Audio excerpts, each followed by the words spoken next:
Hello दोस्तों, मैं आपको इस वीडियो में बताऊंगा कि क्रिप्टो करेंसी क्या आप क्रिप्टो करेंसी पे ट्रेड कर सकते हो, क्या इंडिया में लीगल है कि नहीं, पूरा इस वीडियो में आपको डिटेल में बताऊंगा। तो सबसे पहले समझते हैं कि क्रिप्टो करेंसी का ज़रूरत क्यों पड़ा।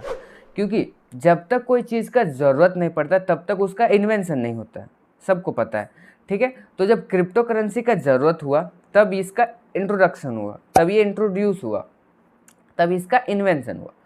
तो क्रिप्टो करेंसी से पहले हम समझते हैं हवाला क्या होता है, क्योंकि हवाला का ही ये डिजिटल रूप है क्रिप्टो करेंसी। अब देखिए, आप रहते हो मुंबई में, मुंबई से आपको अपना दोस्त को 1 करोड़ रुपए ट्रांसफ़र करना है।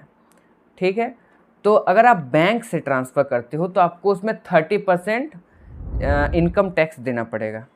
ठीक है, 30%, मतलब आपके अकाउंट में एटलीस्ट 1,30,00,000 रुपये होना चाहिए, तभी आप अपना दोस्त को 1 करोड़ दे सकते हो। नहीं तो जितना भी अमाउंट हो उसमें 30% इनकम टैक्स कट जाएगा। अब इसमें आता है हमारा हवाला।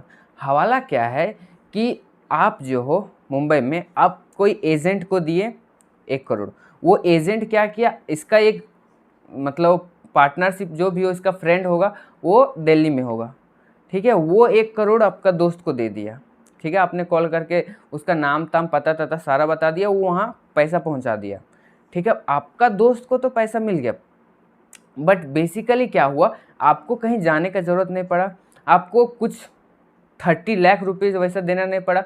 कुछ परसेंट आपको मतलब ये कुछ परसेंट लेता है, बाकी पूरा पैसा आप मिल जाता है। ठीक है, तो ये हवाला क्या है, ये इलीगल है।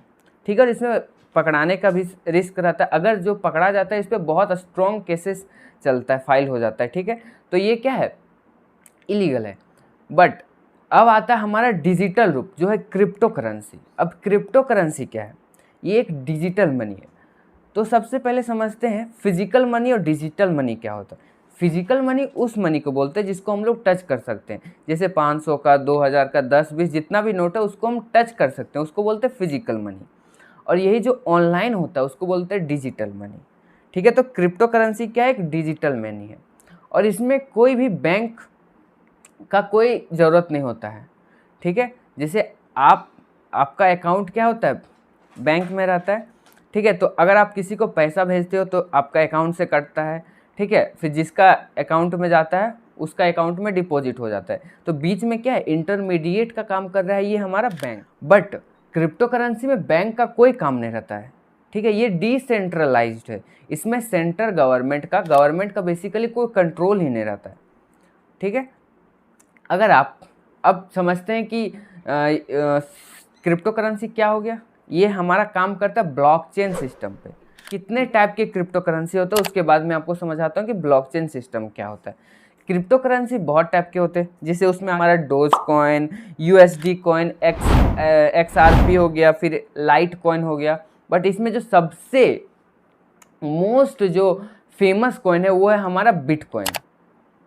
ठीक है, बिटकॉइन को कौन लाया था, तो एक आदमी है, मतलब बेसिकली इसमें ये आदमी है कि औरत है उस पर किसी को पता नहीं। इसका नाम है सतोशी नाकामोटो। ये कहाँ का है, इसका फेस क्या है, कुछ किसी को कुछ नहीं पता, बस नाम पता है, सतोशी नाकामोटो उसका नाम है। ठीक है, यही एक मतलब जो रिवॉल्यूशन है क्रिप्टो करेंसी का, वो यही लाया था, बिटकॉइन को इंट्रोड्यूस करके। बेसिकली बिटकॉइन का जो अमाउंट है पूरा वर्ल्ड में वो फिक्स है 21 मिलियन, इससे ज़्यादा बिटकॉइन है ही नहीं। अगर आप 2010 में अगर एक बिटकॉइन खरीदे रहते, उसका प्राइस कितना था, 25 रुपये था। बट अगर आप वही एक बिटकॉइन का अभी प्राइस जानते हो कितना हो गया है, 56 लाख से भी प्लस है एक बिटकॉइन का। तो उस समय जो खरीदा होगा वो तो करोड़पति बन गया होगा एक बिटकॉइन का। ठीक है, इसका जो प्राइस है ऊपर नीचे होते रहता है। बेसिकली ये काम कैसे करता है, बिटकॉइन का जो प्राइस है वो बढ़ा क्यों, तो जितना भी हमारा इलीगल काम होता है उसमें ये बिटकॉइन दिया जाता है, क्योंकि बिटकॉइन में क्या है कि ये हमारा ब्लॉकचेन सिस्टम से काम करता है। कि अगर आप किसी को एक बिटकॉइन दिए, ठीक है,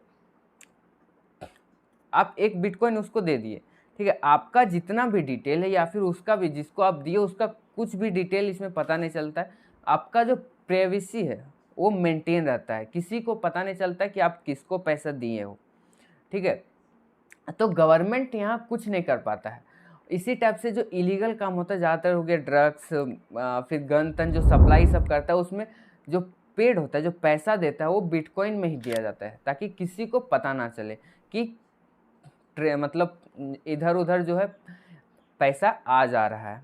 ठीक है, तो ये सब जितना भी ट्रेड होता है वो कहाँ होता है? डार्क वेब में। आपको तो पता ही होगा कि जो हमारा इंटरनेट का 3 पार्ट होता है।